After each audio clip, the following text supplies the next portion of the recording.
Okay, we're going to take a good look at your swimming. Now, of course, we've got all the information you need on a great stroke in the Library of Success. Lots of videos, have a look at them. I'm saying the same things over and over again. So what I'm going to do is just make some key points that we're going to aim for. Then I'll be looking at your stroke and the vision of you and seeing where we're falling short or not.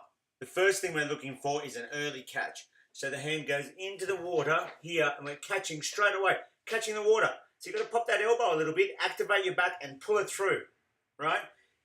Catching the water straight away.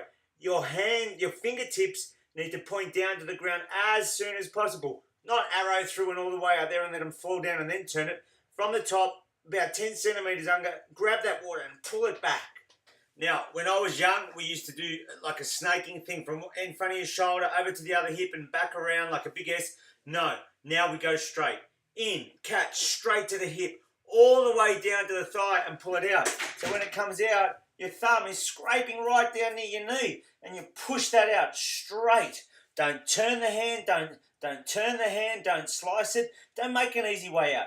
Don't let go of your catch. So you get your catch here, early, boom, all the way, all the way, all the way, all the way, and then all the way out, boom. Pass the leg there. That's the way to do it. Now that was a bit ungraceful, but don't worry, got the point across. Okay, so you've grabbed the water and you've got to pull it back. Now sometimes we let our elbow lead the way. And now look at that, look at the water, it's escaping up here, it's escaping from the hand. Oh, we're not going anywhere. You're going to waste time, energy, everything. It's crazy, don't do it. So what we're going to do, catch the water, hold the water, and your elbow has to be above your wrist. So if we're swimming along here, we've caught the water. Look where my elbow is to catch the water. It's above the wrist. You've got to keep that position. Elbow above the wrist. Hold it, hold it, hold it, and then push. Don't let the elbow... This is what it looks like when the elbow collapses. Boom. Look at the water. Escaping out. Escaping out. No. Hold it and pull all the way. Same here. God, I've got to get taller. Hang on. Let's put it down here. When it goes past and coming out, look at that. If you release your elbow, oh, water's escaping it, but I can get the hand out easier. Or I turn the hand. Oh, water's escaping, but I get the hand out. No, here, push, boom. Like you're throwing a stone straight at your foot.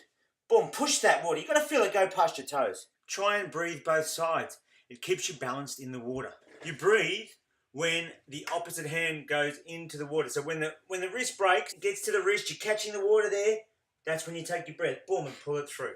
Use your core strength and your glutes. So have your belly button in, your glutes activated, so you're not over-rotating all the time. You want to stay nice and level. You only need one eye out of the water to breathe, so not too much. A lot of people are turning around looking up at the sky. It's too much. Shoulders go down, hips go down, then your legs kicking out to keep you balanced, and you look like an octopus. No good. Keep kicking throughout. It gives you balance. When you kick, you don't break the water, so you're not like boom, boom, boom out the top of the water. It's furious, and the water's going everywhere, but you're not. You're not going anywhere. All you want is your feet just to the top of the water, making it boil from the glutes and the hips rather than from the knees, right? Ankles are relaxed and toes are pointing towards each other. So now we'll take a look at your stroke. Holly, from the start, you're looking like a great swimmer. There's just a few things we can fix up, and I've had a look at your old videos, and look, they're similar to last year. When you're entering in, you're putting your hands in twisted, and you have to twist them and turn them before you can get started.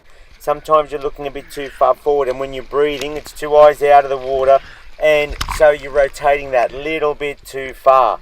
Also, I've spotted an early exit on the stroke, so you twist that hand and you come out early as well, and your legs are a little bit bent while you're kicking. So let's have a look at that left hand first. You can see that, look, it goes in and it's like it's trying to thread a needle, and then it comes right out wide, I think to give you support, or so you can rotate back after breathing, because that's a big rotation. And look at that, your legs bent as well to help you get back. So here we are looking at the right hand also turns, then the left's in and around out to the side. You've got to stop that. It's straight back. We want the arms going in front of the shoulders and then pulling all the way back to the hip. When your fingers enter the water, you've got to point them down and have the elbow above the wrist, and that's the position of strength. That's where you're pulling the water back to your feet. And you can see how quickly you pulled your arm out of the water there.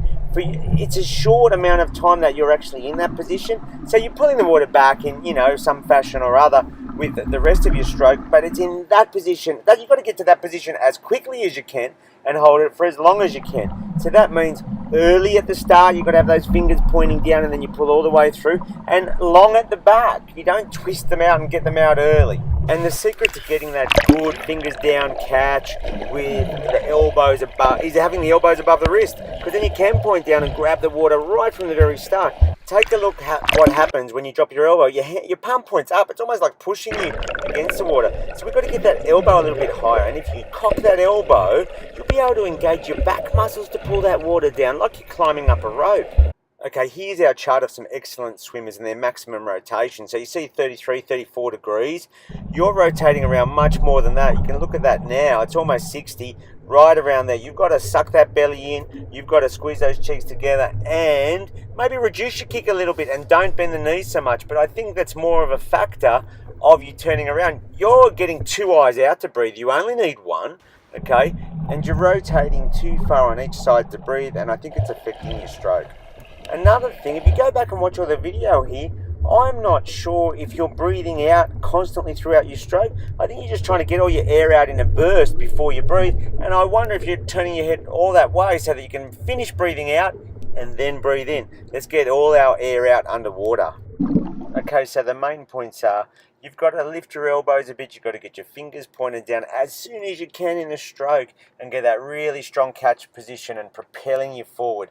You want to feel your thumbnails against your thighs. You really reach down as far as you can and throw that water to your feet to get yourself going. We've got to keep our head level. You could look straight down instead of ahead. And importantly, when you breathe, you only need to get 1 eye out. You're turning your head right around, you're getting 2. And we're going to try and make sure that we blow all our air out during the stroke and don't finish it off in the air. You're also going to try and put your hands straight in the water and pull straight back from your hip. So in the water in front of the shoulder, straight back to the hip. Now these things will be hard to change, Holly, but if you can, I think you'll make a big difference for yourself.